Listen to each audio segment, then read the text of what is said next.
Hace casi 80 años, Japón se rindió y puso fin a la Segunda Guerra Mundial. No fue así, pero ¿cuál habría sido el factor principal que llevó a los japoneses a rendirse? ¿Fueron los bombardeos atómicos estadounidenses o fue la invasión soviética de Manchuria? ¿Quieres saberlo? La respuesta la tenemos nosotros.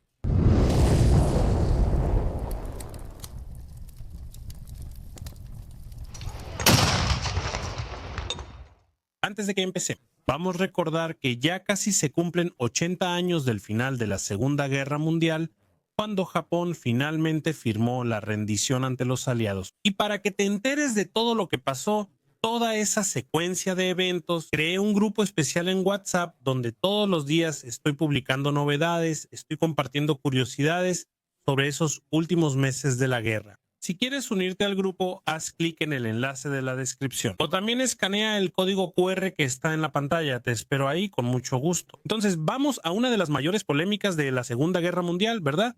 ¿Qué fue lo que la llevó a su fin? Lo que hizo que los japoneses se rindieran fueron las bombas atómicas estadounidenses. ¿O fue, mira aquí en esta pintura bellísima, por cierto, la invasión soviética de Manchuria? ¿Cuál de estos dos eventos tendría más peso para influir en la decisión japonesa de pedir la cuenta? Hoy, entonces, te voy a explicar la secuencia de eventos y factores que finalmente culminaron en esa decisión y cuál fue el peso de cada uno de esos factores en esa misma decisión. La realidad de Japón en julio de 1945 era casi como si fuera un microcosmos dentro del planeta Tierra. ¿Por qué eso?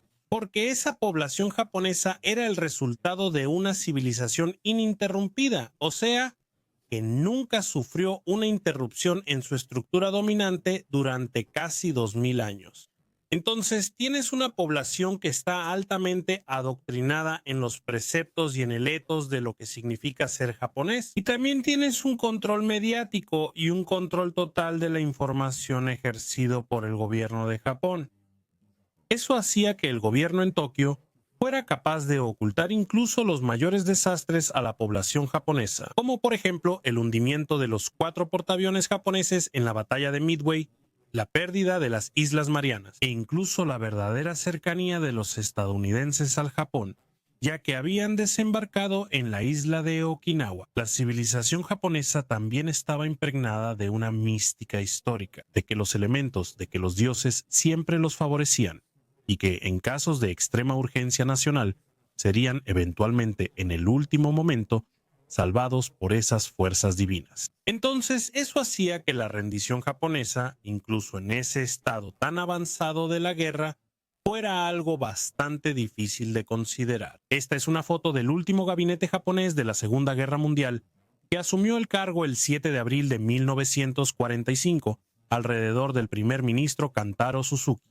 Vamos a hablar de él en un momento. Pero aquí, en esta foto, ya puedes ver figuras emblemáticas como el almirante Mitsumasa Ionai, que era el ministro de la Marina, y el todopoderoso general Korechika Hanami, el ministro de la Guerra o ministro del Ejército. Y, como bien puedes imaginar, el 7 de abril de 1945 no es una fecha necesariamente favorecida en la historia militar japonesa. O sea, en esa época, las derrotas ya eran aplastantes, ya eran claras, y el país ya estaba bajo continuos bombardeos incendiarios estadounidenses. ¿Cómo veía esta dirigencia aquí? ¿Cómo veía este gabinete la guerra?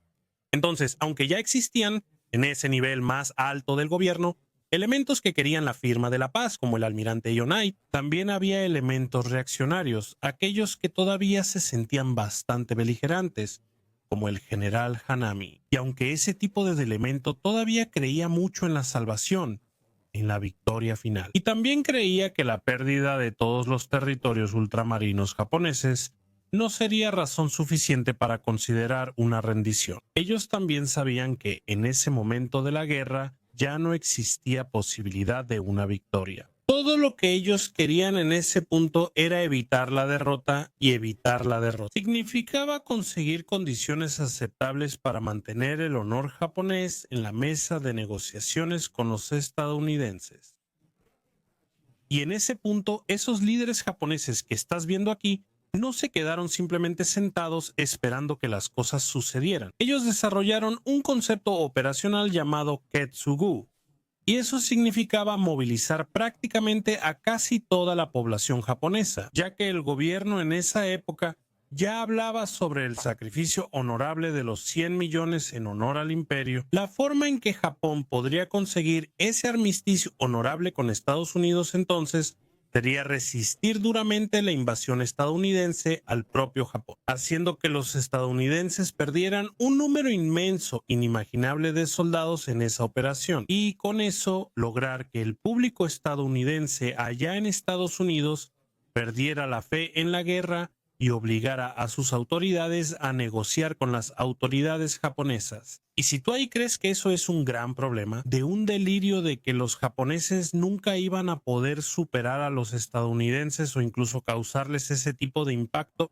estás completamente equivocado, porque Okinawa fue la prueba final de que ese concepto sí estaba funcionando. La invasión de la isla de Okinawa, que inicialmente había sido planeada para durar solo unas semanas, duró 85 días, y cualquier infante de marina o soldado que estuvo en la isla en ese momento describe la situación como nada menos que un infierno en la tierra. Al costo de decenas de miles de bajas, los estadounidenses tuvieron que eliminar casi toda la resistencia militar japonesa en la isla, y eso también resultó en decenas de miles de bajas de civiles japoneses. Y eso hizo de Okinawa la culminación de un proceso de degradación de la opinión pública en Estados Unidos, que había comenzado todavía en las Islas Marianas el año anterior, y empeoró con la conquista muy sangrienta de la isla, en realidad islita, de Iwo Jima, en febrero de 1945. Haré una cuenta simple, una regla de 3 para mostrar cómo fue que Okinawa se convirtió en el espejo de aquello que los estadounidenses más temían que pudiera repetirse en la invasión del propio Japón. Mira, en la isla de Okinawa ya había 115,000 defensores militares, o sea, 115,000 soldados defendían la isla, junto con algunos milicianos también. De esos 115,000 soldados, 94,000 murieron. 94,000 de esos 115,000 tuvieron que ser eliminados por los estadounidenses porque no se rendían. Y ese contingente militar japonés causó a los estadounidenses 50,000 bajas de combate, más 30,000 bajas no relacionadas con el combate, llevando a un total de 80,000 bajas estadounidenses y británicas. Ahora, lo que realmente asusta es que el número de soldados japoneses disponibles para defender Japón llegó a 2,280,000 hombres. Entonces, si hacemos esa regla de 3 que les mencioné aquí, si los estadounidenses se enfrentaran a ese contingente japonés en Japón, las bajas estimadas totales serían de alrededor de 1,586,000 hombres, y como en Okinawa, la proporción de muertos a heridos fue de aproximadamente 1 a 7. El total de muertos sería de alrededor de 226,583 soldados. Y si comparamos ese número de muertes previstas con el número total de muertos estadounidenses en la Segunda Guerra Mundial, que fue de 407,316, vemos que ese número total podría aumentar en más de un tercio. Y mira que yo personalmente creo que esa estimación de 226,000 es bastante conservadora, porque si comparamos la situación logística japonesa en una isla pequeña como Okinawa y en su propio país, la resistencia japonesa en su propio país tendría mucho más apoyo logístico y, por lo tanto, funcionaría mucho mejor. También se puede imaginar que los japoneses habrían reservado lo mejor de su armamento y también a sus tropas más entrenadas para la defensa de la patria. Entonces, este número de 226,000 muertes aquí podría fácilmente superar las 400,000 en mi estimación. ¿Quieres saber cómo es la opinión pública ahora? Veía todo eso allá en Estados Unidos, pues, ¿y cómo afectó eso el apoyo popular a la guerra? Solo espera. La opinión pública estadounidense sobre la Segunda Guerra Mundial en 1945 no es un tema muy hablado. ¿Sabes por qué? Porque estaba en claro declive. No es que la mayoría de la población haya dejado de apoyar la guerra, pero el entusiasmo por la guerra sí estaba, de hecho, en claro descenso. ¿Ya habías visto una foto como esta del racionamiento de las personas, filas de racionamiento en Estados Unidos? ¿Sabías que eso había sucedido durante la Segunda Guerra Mundial? Aunque el país ya era así una potencia industrial sin ningún tipo de paralelo, en todo el mundo, la población civil pasó por varios tipos de restricciones de alimentos y suministros de todo tipo. Y después de 4 años de guerra, eso estaba cansando a la población más que nada. Después de la derrota alemana en mayo, mucha gente se preguntaba por qué seguir en guerra en el Pacífico. Y los informes de bajas en Iwo Jima y luego en Okinawa llevaron ese sentimiento a su punto máximo durante el conflicto. Una encuesta de la agencia Gallup ese verano reveló que el 70% de la población estadounidense apoyaba la rendición incondicional de Japón. Pero mira esto, ella tenía miedo del costo de esa rendición. ¿Y de qué miedo se trataba? El miedo de perder a un padre, un hijo, un hermano, un esposo, todos los que estarían involucrados en lo que ya se anticipaba. Sería una sangrienta batalla por la toma del país. Y ese deseo estadounidense tan mayoritario, sí, hacía que el gobierno no pudiera considerar, por ejemplo, una prolongación de la guerra, simplemente rodeando Japón y aislando el país, hasta que Tokio pidiera algún tipo de acuerdo de paz, lo cual podría tardar años. Entonces, de nuevo, fue esta situación la que hizo que la Casa Blanca usara todas las cartas que tenía bajo la manga para forzar a los japoneses a rendirse en la guerra. Y eso significó inicialmente el bombardeo incendiario de Japón a partir de marzo de 1945, que al final destruyó por completo 67 ciudades japonesas. También en el mismo mes de marzo se lanzó la Operación Starvation, que consistía en la colocación masiva de minas en los puertos y en las vías de acceso a los puertos japoneses. Esa Operación Starvation también se discute muy poco hoy en día porque su objetivo era literalmente matar de hambre a Japón. Impedía que los suministros, principalmente alimentos, llegaran desde los dominios japoneses en Manchuria y también en Corea hasta la boca del ciudadano japonés. Y los resultados de la Operación Starvation al final del mes fueron realmente aterradores, pues la cantidad de suministros que se desembarcó en Japón ese mes era menos del 10% de la cantidad de febrero.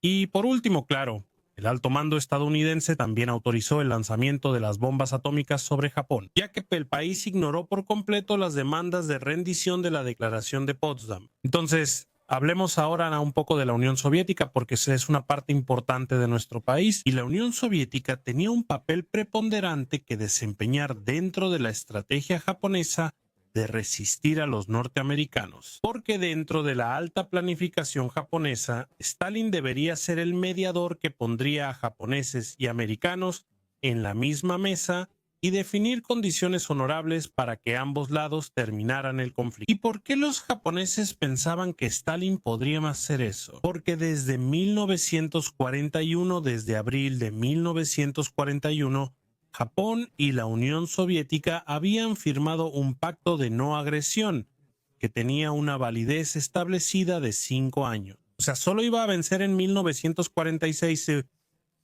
y por lo tanto Japón y la Unión Soviética eran amigos, a pesar de que la Unión Soviética era un aliado de primer nivel de los Estados Unidos en la Guerra Mundial. Entonces, basado en todo esto que estoy diciendo, ¿será que los japoneses fueron tomados por sorpresa con la invasión soviética de Manchuria en agosto de 1945 y eso habría hecho que ellos desistieran de la guerra de inmediato? Eso es lo que mucha gente cree, pero te voy a mostrar por qué no estoy de acuerdo con eso. Para empezar, porque el 5 de abril, en los últimos días de la resistencia alemana, todavía en Europa, Vyacheslav Molotov, ministro de Relaciones Exteriores de Stalin, denunció públicamente el pacto de no agresión entre la Unión Soviética y Japón. Eso se resume en decir que los rusos rompieron el pacto y a partir de ese momento ya no existía ninguna obligación soviética de no entrar en conflicto armado contra los japoneses. Incluso antes de eso, en febrero de ese año, en la conferencia de Yalta, el propio Stalin le prometió a Franklin Roosevelt, presidente de los Estados Unidos, que la Unión Soviética entraría en la guerra contra Japón, exactamente 3 meses después de terminar la guerra contra Alemania. Entonces, ¿será que en medio de esas decisiones, todas de alto nivel e incluso decisiones divulgadas públicamente, como fue el caso del anuncio de Molotov? No todas las decisiones, no había percibido la intención soviética de entrar en guerra con ellos. Entonces, te voy a mostrar esto aquí. Échale un vistazo a este hallazgo. Este es el periódico O Globo del miércoles 27 de junio de 1945. ¿Y sabes qué hay aquí en la página principal de O Globo de ese día? Échale un vistazo a esta notita. Mira lo que dice. Sería inminente un conflicto ruso-japonés, grandes concentraciones de tropas niponas frente a las líneas soviéticas en Manchuria. Berna 27, o sea, Berna, en Suiza, 27 de junio. La radio de esta capital, declarando que graves acontecimientos están en marcha en el lejano oriente, graves acontecimientos principalmente al norte de Manchuria, prevé un inminente conflicto ruso-japonés. Respaldando sus declaraciones, la radio suiza enfatiza que grandes concentraciones de tropas japonesas se están llevando a cabo al norte de Manchuria, frente a las líneas rusas. Es significativo, dice la emisora de Berna, que Estados Unidos esté suministrando materiales a Rusia bajo el programa de préstamo y arriendo para ser empleados en Siberia. Entonces te das cuenta aquí que incluso el brasileño de aquella época, tu abuelo, ya sabía que podría estallar en cualquier momento una guerra entre Rusia y Japón. El artículo de OGLOBO resalta que la preparación soviética para la guerra contra Japón incluyó principalmente el programa de préstamo y arriendo. Los rusos utilizaron los puertos estadounidenses del Pacífico para transitar por el Pacífico con suministros de guerra que ellos mismos usarían contra los japoneses en 1945. Mira, ese fue un golpe estratégico porque los rusos, estando en un tratado de no agresión con los japoneses, podían transitar con sus barcos sin ningún miedo de ser atacados por ellos. Y justamente todo ese material fue a parar a las líneas del frente soviéticas que romperían contra el ejército de Kwantung el 8 de agosto de 1945. Aún así, las preparaciones logísticas soviéticas para esa operación todavía no estaban 100% concluidas en esa fecha del inicio del ataque, porque algunos días después del inicio del ataque, con la ofensiva desarrollándose a un ritmo bastante rápido, las vanguardias soviéticas empezaron a sufrir por la falta de todo tipo de suministros, principalmente de combustible, lo que indica que la fecha de inicio de la operación soviética puede, sí, haber sido adelantada debido al bombardeo atómico de Hiroshima. Te estoy explicando aquí que aunque las preparaciones logísticas soviéticas pudieron haber sufrido un retraso, el lanzamiento de la bomba atómica en Hiroshima pudo haberle sugerido a Stalin que los japoneses reaccionarían con una rendición inmediata. ¿Qué hizo entonces que él adelantara el inicio de la ofensiva para cumplir con el plazo exacto de 3 meses que Stalin les había dado a los aliados en Yalta? Estoy seguro que ya hiciste las cuentas, ¿verdad? 8 de mayo y 8 de agosto de 1945 son 3 meses exactos. Entonces, lo que las evidencias históricas nos muestran es que el ejército de Kwantung, el mayor ejército de área japonés de esa época, se estaba preparando para recibir una invasión soviética en el noreste de China.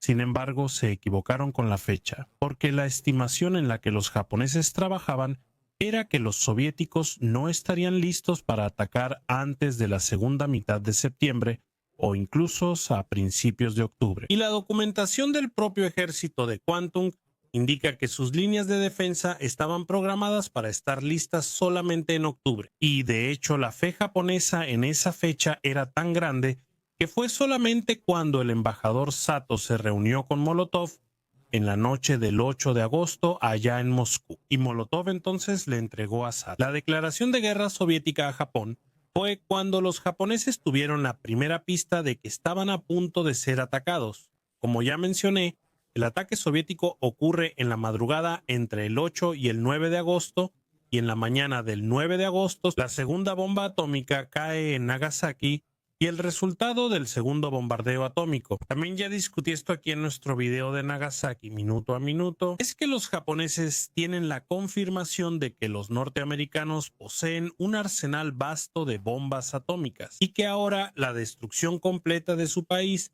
vendría con certeza y a un costo muy bajo para los norteamericanos. Un tipo que es bastante olvidado, pero que tiene una participación muy grande en esa toma de decisión del 9 de agosto por parte del alto mando japonés. Es este muchacho aquí, Marcus McDilda, que era piloto de P-51 del séptimo comando de cazas basado allá en Iwo Jima. El 8 de agosto, este tipo aquí estaba realizando una misión de ataque a objetivos terrestres en Osaka, Japón, cuando fue derribado por la artillería antiaérea japonesa. McDilda entonces fue capturado por los japoneses, fue arrestado y fue desfilado por las calles de Osaka, donde fue agredido y apedreado por la población, y después de eso fue llevado a una celda, donde fue interrogado y violentamente torturado por el Kempeitai, la temida policía secreta japonesa. Y luego, un oficial japonés le preguntó a McDilda sobre el arsenal nuclear estadounidense, amenazándolo de muerte con la punta de su espada. Entonces McDilda le respondió al oficial estadounidense que Estados Unidos tenía cientos de bombas atómicas en su arsenal y que pronto varias ciudades, incluyendo Tokio y Kioto, serían pulverizadas por bombas atómicas. Por supuesto, McDilda no sabía de qué hablaba. Él inventó todo eso porque tenía miedo de morir y dijo lo que su interrogador quería escuchar. Y ese testimonio completamente falso de un piloto estadounidense llegó al Consejo de los 6 Grandes en Tokio y tuvo un peso tremendo en los acontecimientos de las horas siguientes. Entonces piensas que el Consejo de Guerra japonés decidió rendirse, ¿no es verdad? Pero no, la verdad no fue esa. El Consejo siempre estuvo dividido en dos. 3 miembros querían la paz y 3 miembros querían continuar la guerra. Y incluso después de la noticia de la segunda bomba atómica y de la invasión soviética a Manchuria, ninguno de los 3 miembros a favor de la guerra cambió de opinión entonces. La rendición japonesa en realidad fue resultado de una gran ruptura de protocolo por parte de este señor que ves aquí. Este de aquí es el primer ministro de Japón, Kantaro Suzuki, que ya tenía más de 75 años de edad, bastante anciano, como puedes ver aquí. Y fue en abril de 1945 convocado por el propio emperador, porque el emperador confiaba personalmente en la figura de Suzuki. Y en secreto le dijo que su misión era conducir al país hacia la paz. Entonces, al final de ese 9 de agosto, una nueva reunión del Consejo resultó nuevamente en un punto muerto. Sin resolución, 3 querían paz y 3 guerra. Fue Suzuki quien se levantó y, sabiendo que el plan Katsugo ahora estaba condenado, porque ya no existía mediador, nadie podía apelar más a la Unión Soviética para hacer que los estadounidenses se sentaran a negociar con los japoneses. El primer ministro se levanta y, haciendo una profunda reverencia al emperador, solicita encarecidamente que el emperador manifieste su opinión. Y esa es justamente la ruptura de protocolo de la que les hablé, porque el emperador nunca se manifestaba en esas sesiones. Él simplemente estaba presente para poder aprobar lo que los consejeros decidían. Pero una vez que le preguntaron su opinión personal, el emperador dice que el país no puede seguir recibiendo ese tipo de castigo y que había llegado la hora de soportar lo insoportable y aceptar la rendición. Entonces, voy a concluir mostrándoles esta imagen aquí, que creo que ilustra perfectamente la situación japonesa de 1945. Un delicioso pastel de capas cubierto con cerezas rojas. ¿Y por qué uso esta analogía para aquí? Porque podemos ver en cada una de esas capas las razones por las que los japoneses se rindieron en la Segunda Guerra Mundial. Podemos empezar desde la base, con la pérdida de territorios y la pérdida de prestigio mundial, seguida por el bombardeo estratégico incendiario de las ciudades, luego con la Operación Starvation y la caída monstruosa en el nivel de los suministros más básicos, como comida y combustible. Por último, las bombas atómicas aquí, que destruían una ciudad tras otra con un solo avión. Y ahí tienes la cereza del pastel, que es la invasión soviética de Manchuria, eliminando la posibilidad de que su planificación estratégica de lograr una paz mediada con los estadounidenses pudiera suceder. Pero piensa conmigo, ¿qué sería de la cereza sin todas estas capas de chocolate aquí abajo? La ofensiva soviética fue un éxito total y devastó al ejército de Kwantung en 7 días. Pero recordemos que la decisión japonesa de rendirse ocurrió menos de 24 horas después del inicio de la ofensiva soviética. Entonces, hasta el momento en que el emperador anunció su voluntad de rendirse, nadie sabía aún el verdadero alcance que tendría la ofensiva soviética. Y la diferencia entre las fechas del 9 al 15 de agosto, que fue cuando el emperador anunció efectivamente la rendición, se debió a la distancia entre las dos naciones, Estados Unidos y Japón, y también a las dificultades de transcripción, de traducción de las ofertas de paz y sus respectivas respuestas. Creo que es hora de terminar. Ese pastel me da hambre. Entonces dime ahora, ¿tú ahí lograste entender mejor la secuencia de eventos, la secuencia de factores que llevó a la rendición japonesa? ¿Coincides con mis conclusiones? Cuéntanos aquí en los comentarios si quieres entender mejor los detalles de uno de los principales componentes de esta decisión. Entonces, compra mi libro El átomo como arma, que está a la venta en Amazon y también en la tienda de Weclap. Estoy seguro de que aprenderás mucho con este libro. Haz clic en el enlace o escanea el código QR. Si te gustó este video, entonces compártelo con tus amigos también, danos un like y suscríbete a la Sala de Guerra para no perderte nada más. Me despido, gracias por tu audiencia y te mando un fuerte abrazo desde la Sala de Guerra.